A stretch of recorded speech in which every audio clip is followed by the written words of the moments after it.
Hey guys, this is your host Thomas Tyree here from On the Hot Podcast. Today I have some bonus content for you guys. The bonus content will be coming today will be in the sport of boxing. In today's bonus segment, I'll be sharing my top 5 Gervonta Tank Davis wins of his boxing career thus far. Gervonta Davis is 30-0, 28 victories come away of knockout, a box office attraction in the sport of boxing. Today I'll be evaluating his top 5 wins in the sport of boxing. And then at the end of the video, at the end of the segment, I'll be giving a letter grade on Gervonta Davis's resume in the sport of boxing today. So, Gervonta Davis's biggest victory came against Ryan Garcia in spring of 2023. I think that's Gervonta Davis's biggest victory up to date. Now, I feel like a lot of people still to this day feel like that victory is tainted based on the rehydration clause and the catch weight clauses that Gervonta Davis put in that fight against Ryan Garcia, because Tank was the A side, Ryan being the B side. I felt like those were some unnecessary clauses to put in that contract, because when those two respective fighters met in the ring, it was unnecessary because both, yes, Ryan did have to agree to that clause, but a lot of people forget that Gervonta Davis also agreed to did the catch weight and also only rehydrated up to 10 pounds as well. So they were both on the same playing field. That's what you signed up for. And I felt like that night, a lot of people based Ryan Garcia's performance on the weight. I think Gervonta Davis just outclassed and outboxed him. And the argument is there that a lot of people think that Ryan Garcia was more comfortable in the ring fighting Devin Haney, maybe in a weight advantage wise, but in terms of being focused, in shape, not playing around outside of the ring, coming into the fight out of shape and missing weight, Gervonta Davis fought a better version of Ryan Garcia in terms of mentally prepared for a fight than what Devin Haney fought when he fought Ryan Garcia last spring. But as I digress, back to that fight between Tank and Ryan, Gervonta Davis just outclassed Ryan Garcia. He was the much faster fighter, won the counter-punching battle, had the better footwork, and all night long, Ryan Garcia was just banking on the check left hook.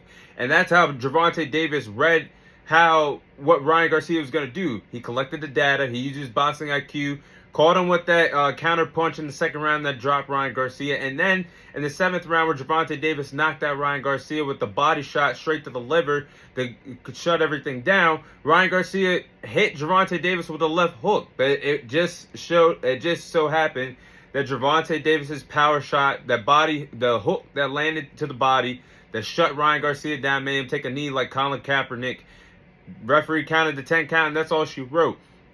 But I feel like at the end of the day, as dangerous of a fighter Ryan Garcia is, and as fast as electrifying he is in that boxing ring, I think that victory right there, not only did they have great pay-per-view success, I mean, 1 million pay-per-view buys, that's hard to do in a streaming era where you can literally go on your Fire Stick and watch combat sports fights for free. So I give him a lot of credit for that, but I feel like to this day, that's Gervonta Davis's biggest win of his boxing career. Now, number 2, I'm going to go with Gervonta Davis's victory against Leo Santa Cruz that happened in fall of 2020. Now, this was a competitive fight between Gervonta Davis and Leo Santa Cruz.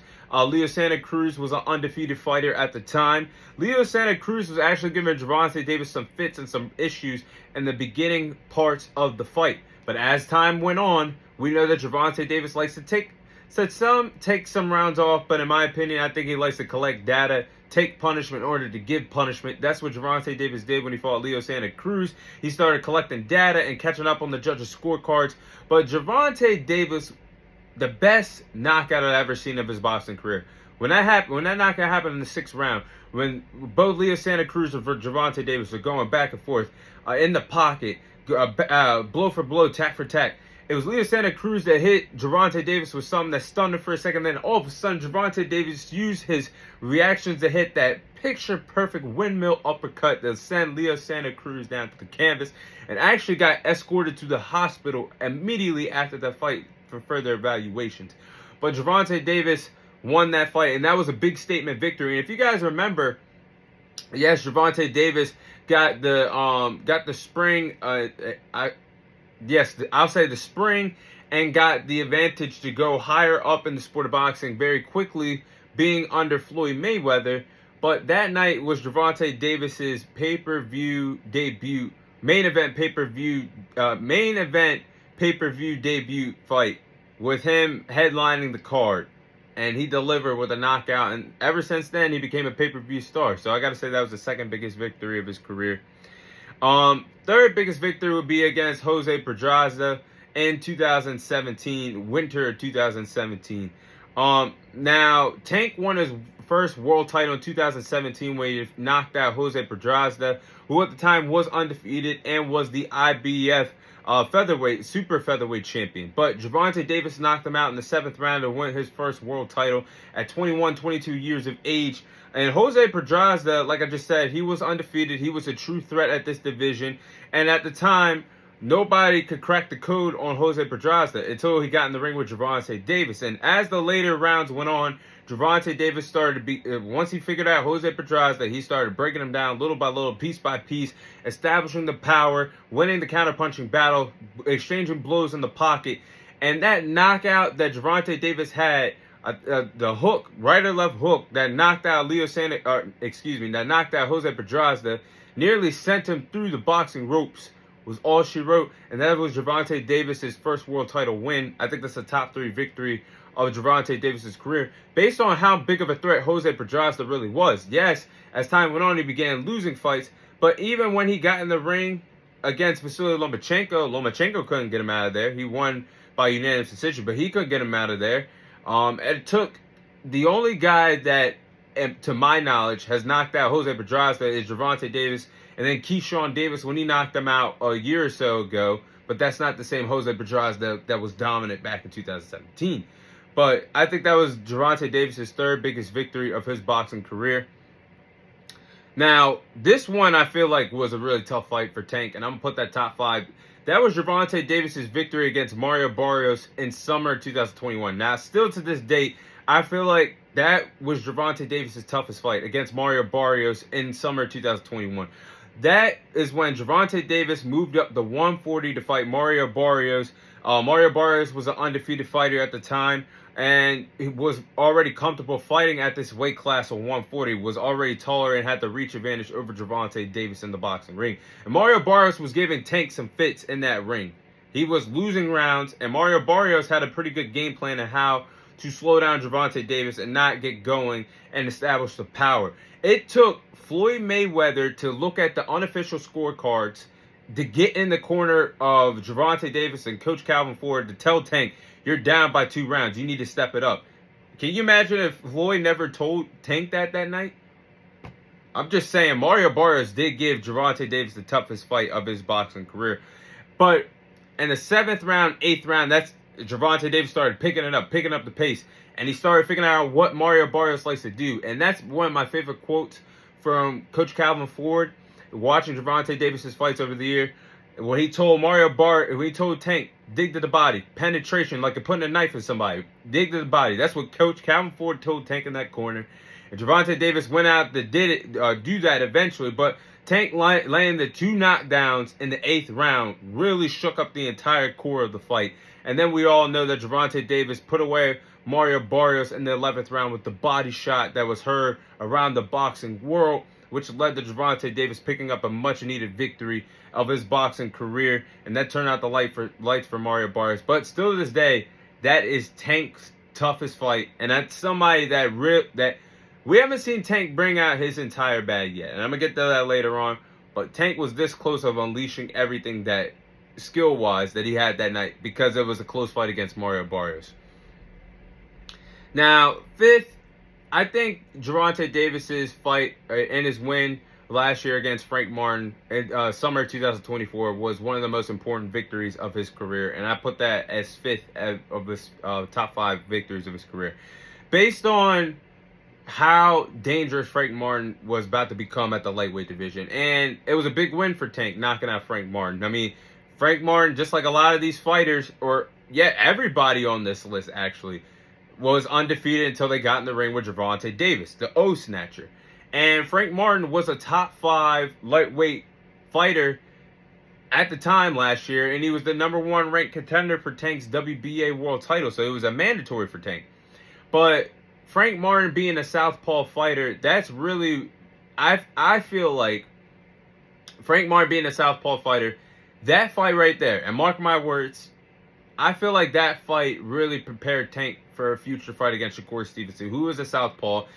Shakur doesn't have the power that Frank has, but he has Shakur has better footwork. Frank has good footwork. But that type of style is the type of style, a similar style that Tank might see when he fights Shakur down the line. But even in Frank Martin's best rounds, when he was winning rounds against Tank, Tank was figuring out the game plan. He was making him work hard, making him work for all of his punches, was walking him down the entire fight, even taking the punishment and the licks that Frank Martin was giving him. Tank was walking through. He was like walking through fire, trying to get his. And to establish the power and establish the pace of the fight. And like I said, he was taking punishment in order to receive punishment. That's how Tank was dishing it out. And that led to Gervonta Davis knocking out Frank Martin in his official first title defense as the WBA lightweight champion. So that opened the doors of what Tank could really do at this 135 division in terms of being the best competition, in my opinion.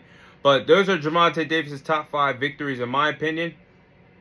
Now, before I close out, I'll be giving a letter grade on Tank's resume. Now, honest assessment on Gervonta Davis's resume, I give it a B+. I think Gervonta Davis's resume is a B+. Could be higher, but I say it's a B+ right now. He has big victories over Ryan Garcia, Frank Martin, Jose Pedraza, Leo Santa Cruz, and several others. Gervonta Davis is also a snatcher. He has defeated a lot of undefeated fighters, has defeated 8 former world champions. That's good on your resume. And he's been a multiple-time world champion in several different weight classes. Now, if you take away what the media says about Gervonta Davis, throw that out the window. Tank Davis's resume isn't really that bad, and I think that's good for having a B+. He just hasn't gotten in the ring with the best of the best yet, and he hasn't gotten in the ring with what the media wants to say, the fighters that Tank is avoiding. So once Gervonta Davis does eventually get in the ring with guys like Shakur Stevenson, Vasily Lomachenko, possibly a Devin Haney, depending on what the future holds, and possibly a Teofimo Lopez, depending on what the future holds, Gervonta Davis is going to get his against those fighters. And I think nobody has pressed that button to bring the best out of Tank, to make him go in his full arsenal and his full toolbox of what he could do. He's already displayed he has the boxing skills. I don't want to hear Tank is just a knockout artist. That's false. He's a great counterpuncher, a great boxing IQ. He's showing us that he can walk his opponents down now. And he's very smart and intelligent at collecting data from his opponents. So when you mix all that together, being a great counterpuncher, has an underrated jab as well, knockout power, it's only a matter of time for Gervonta Davis shows you guys that he's that type of fighter and deserves to be recognized as a pound-for-pound star in the sport of boxing. But hey, like I just said, resume is a B+. And one other thing I will say is, if it was somebody else, it was your favorite fighter defeating those fighters, would you say that's a good resume? Only guy to defeat Ryan Garcia? Only guy to defeat Frank Martin? I gotta say, that's a good resume. Because if your favorite fighters out there, if you're a Shakur Stevenson fan, and he defeated Frank Martin late in 2023 instead of Edwin De Los Santa Cruz, would you be saying that's a good victory? Would you be saying, Devin Haney fans, that's a good victory? If Ryan Garcia then bounced your boy off the canvas 4 times with his signature left hook? I'm just saying. Y'all guys stop talking bad about Tank's resume, because it ain't as bad as you really seem. Make it bad. It's not as bad as what you really make it out to be. But that's all the time I have for you guys today. Thank you guys for watching. Thank you guys for listening. This is your host, Thomas Tyree, signing off.